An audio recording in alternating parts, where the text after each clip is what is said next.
Almost 7 years ago, my family cut me out of their lives and kicked me out of the house. I, 29M, was 22 at the time and wasn't financially stable enough to rent an apartment on my own, and what had happened was so sudden that I'd had no time to prepare myself for it at all, mentally or financially. The reason behind all of this was my sister. My sister, Hannah, 37F, and I have never been close because of the significant age gap between us. She got married to her boyfriend, Pete, 39M, of 3 years when she was 27, and they were married for 3 years. They got divorced 3 years into their marriage because Hannah had accused Pete of having an affair with one of my friends. I'd been living with my parents after college since I'd just started working, and I wanted to save some money before I moved out.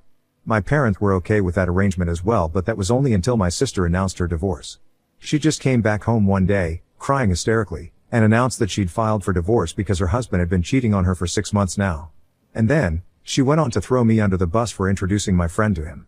My friend, Emily, 28F, was trying to gain weight, and since Pete was a certified dietitian, he agreed to help her out. I had been the one to introduce her to him, and apparently, she was the one Pete had been cheating on my sister with. I was shocked that this was happening because even though Emily and I weren't close, I knew for a fact that she was a good woman and would never get with a married man. Besides, cheating was so out of character for Pete as well. He was totally smitten with Hannah and only ever had good things to say about her, so I found it incredibly hard to believe that he'd cheated on her. I had my doubts, but my parents believed her instantly and didn't even question anything, in spite of the fact that she never had any proof of him cheating.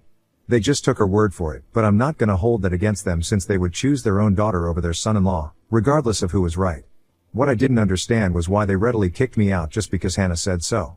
She just stormed in one day, threw a tantrum, and somehow convinced my parents to throw me out simply because I'd been the one to introduce Emily to Pete. She accused me of ruining her marriage, and my parents agreed with her, for some reason. I was devastated and tried to stop my parents, but they weren't ready to listen to me at all and told me that if I didn't leave then they'd forcefully kick me out. In just one day, I'd lost my family and my home and had absolutely no idea where to go. I was literally sobbing out on the sidewalk with all my stuff for an hour or so before I was able to pull myself together and went to a friend's house for the night. I tried contacting them every single day for the next few days but didn't have any luck. My friend was kind enough to let me live at his place until I was able to find an apartment for myself.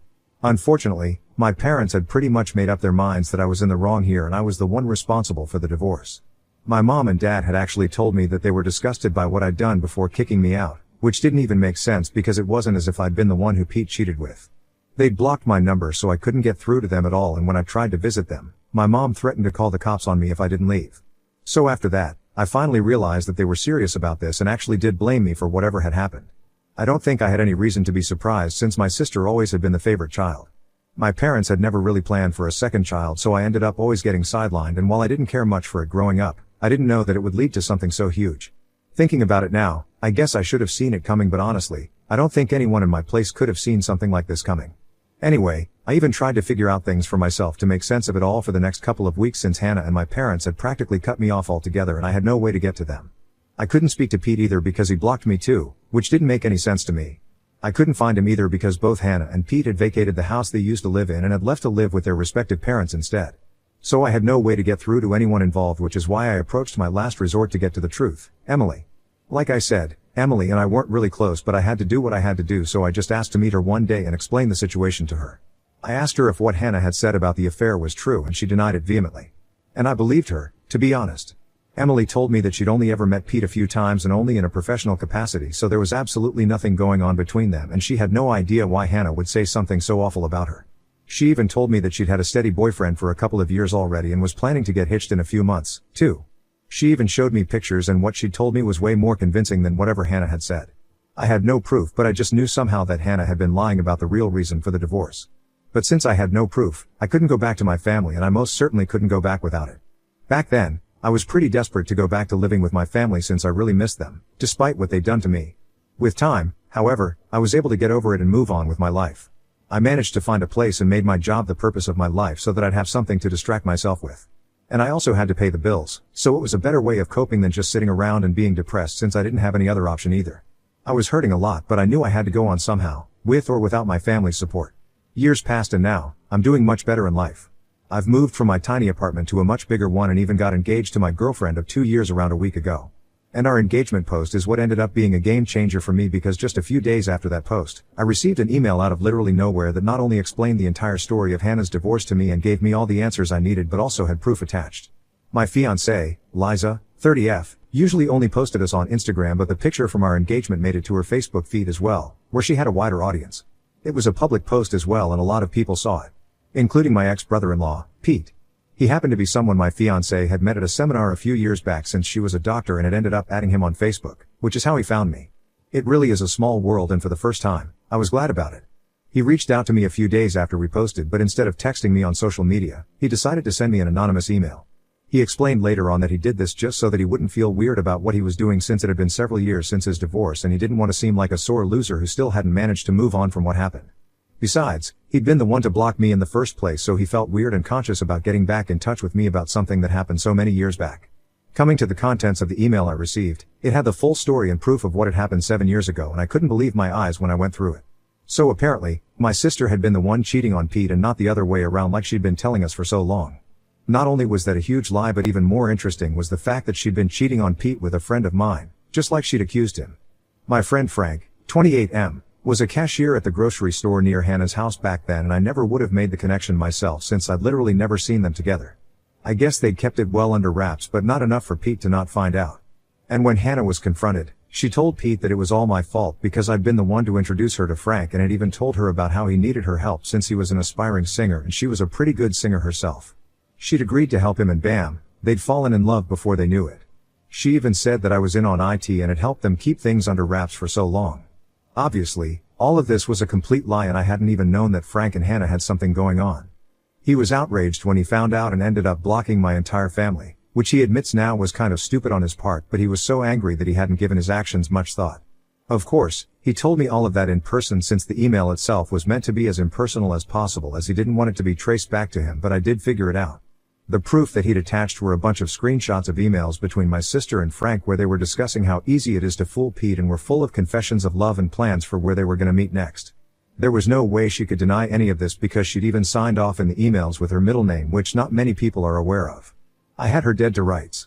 I figured out that it must have been Pete who'd sent me this email after I combed through Liza's Facebook friends, because my gut feeling told me that this definitely had something to do with social media, and when I was finally able to find Pete in her list, I got in touch with him. We decided to meet a few days ago, and he told me that he'd found out about what Hannah had told her family from Emily, who'd met him a couple of years back. I'd told her to keep my side of the story a secret, and I was kicking myself for it when I realized that if I hadn't said that, she probably would have told Pete about it and I would have been able to prove my innocence ages ago. Anyway, they'd run into each other a couple of years ago and she'd ended up asking him about the divorce, so they got to talking, and finally, he'd also learned what Hannah had told us. He confessed that he'd wanted to talk to me about it and tell me the truth, but didn't because he felt weird. I swear, if Pete wasn't so easily embarrassed, my life would have been a lot easier to deal with. I did forgive him though, since I needed his help to absolutely destroy my sister, and I knew he'd be on board with it as well. Hannah had definitely been lying to my parents so she'd have financial support during her divorce, and had even thrown me under the bus for good measure because she'd known that one conversation with Emily and I'd know the truth. I couldn't wrap my head around the fact that someone, especially someone who was related to me by blood, could be this selfish. I'm sure she'd never bothered to set the record straight either, and my parents had just lapped up whatever lies she'd been feeding them during her divorce. She'd known that if the truth about her being the cheater had been revealed to our parents, she would have been in big trouble, and she just couldn't risk that. Well, too bad, but it was finally out now, and I was going to use it to ruin her life just like she'd ruined mine all those years ago. I didn't know if my family lived in the same house since I hadn't visited them for 7 years, but as luck would have it, they hadn't moved. I confirmed with an old neighbor of mine before showing up and was glad to learn that Hannah was still living with them as well. That wasn't very surprising to me because Hannah always had been a couch potato and hated doing any work herself, so if she had the option of living with her aging parents and making them do all the chores for her, she'd definitely do it. Anyway, 2 days back, Pete and I just showed up without warning at their house. My mom opened the door and we barely even gave her any time to register what was happening before we walked in. My dad and Hannah were also present in the living room, and we were one happy family again, but not for long since their expressions soured just as soon as we entered. My dad began to threaten us immediately and said that he'd call the cops if we didn't get the hell out of his house, and I shot right back, saying that he was free to do whatever he wanted to, but only after he'd read the documents that we were about to show them. My parents looked incredibly confused, but Hannah looked like she was gonna barf and excused herself so that she could go to her room. I thought she was trying to escape, but there was no point in doing so anyway. Pete went on to show the divorce documents and the screenshots of Hannah and Frank's emails while I explained the real story. Pete also told my parents how Hannah had to give up our family heirloom, my grandmother's diamond ring, in the settlement because she couldn't afford to pay him the money since she's a high school teacher, so she had to sell the ring instead. My parents were already horrified by what we'd told them, and that was just the cherry on top. We watched the drama unfold as my dad demanded an explanation from Hannah for all that had happened, and when she still tried to lie and cover up the truth despite all the evidence against her, my dad promptly kicked her out. He packed her stuff for her and handed over the bags to her, then told us all to get the hell out of their house. I didn't need to be told twice and left with Pete while my sister begged and pleaded with my parents to let her back in just like I had, all those years ago. This was karma at its best and I couldn't be happier about it. It's been a couple of days since then and my sister showed up at my place a few hours ago, demanding that I make things right with my parents immediately. I didn't even know how she found me, but I told her that I didn't know her anything anymore. She'd ruined my life once, so I repaid her the favor and we were now fair and square. I guess she really had no pride left because as soon as I said that, she started sobbing and accusing me of being a monster. I didn't care much for her drama, though, and shut the door while she continued to sob relentlessly. I just put my headphones on and listened to music while Liza, my fiancée, worked in her study so neither of us would be disturbed. After a while, Hannah finally left us alone, but she'd left a message with a marker on my door to remind me that I was nothing but a revengeful monster. I don't see anything wrong with what I did, very frankly, and don't feel sorry in the least, but Hannah seems pretty convinced that I'm the villain here, somehow. I just did to her what she'd done to me several years ago, except that I told the truth while she did nothing except lie and throw me under the bus. So what do you guys think? Ida for ruining my sister's life and getting her kicked out 7 years after she accused me of causing her divorce?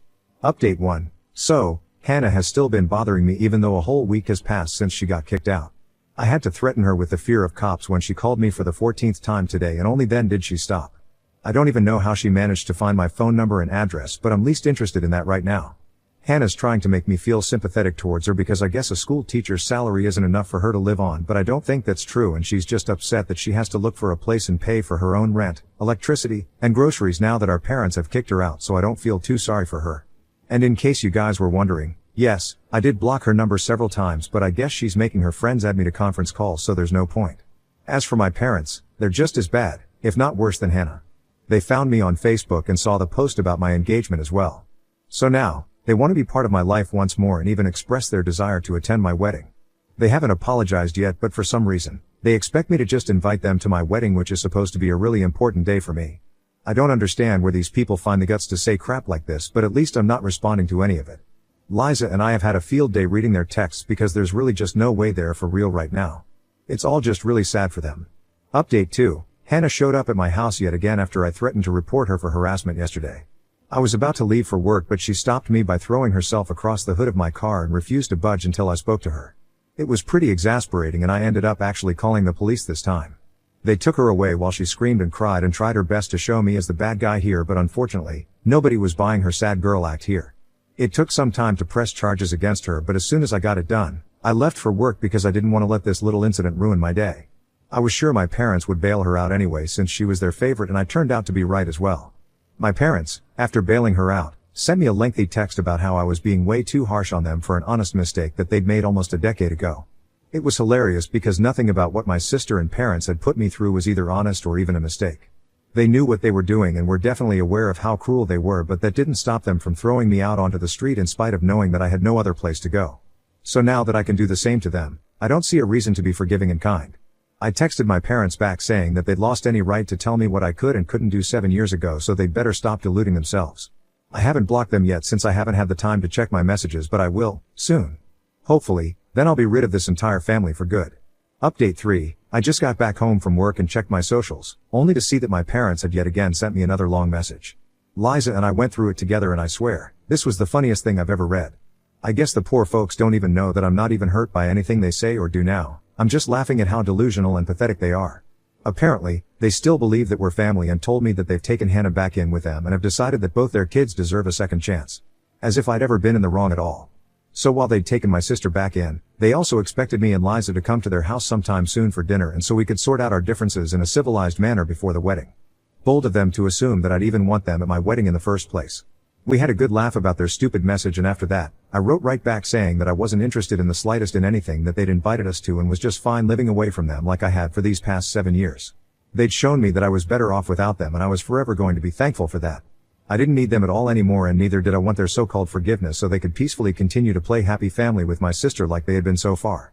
With that last text, I blocked them once and for all because I didn't even want the laughs anymore. I was done and I was out. I'm sure they'll try to get back in touch with me one way or another soon, but too bad for them. I'm not having it anymore. Liza is the only family I need now, and I'm happy with just her. My parents and my sister have unfortunately never been able to look beyond themselves, and I highly doubt that they ever will, so the next time they get in touch with me, they'll be speaking to my lawyer as well, and that's a promise.